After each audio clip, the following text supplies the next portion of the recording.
আসসালামু আলাইকুম। কি অবস্থা সবার? সকলে কেমন আছেন? আজকে আমি আপনাদের সাথে শেয়ার করব বিলে মাছ রান্না। প্রথমে আমি এখানে পেঁয়াজ মরিচ নিয়ে তার ভিতরে লবণ হলুদ দিয়ে দেব।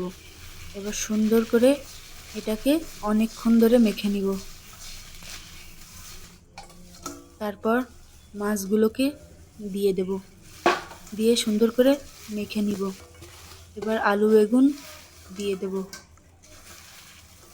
দিয়ে সুন্দর করে মেখে নেব। অনেক টাইম নিয়ে মাখতে হবে।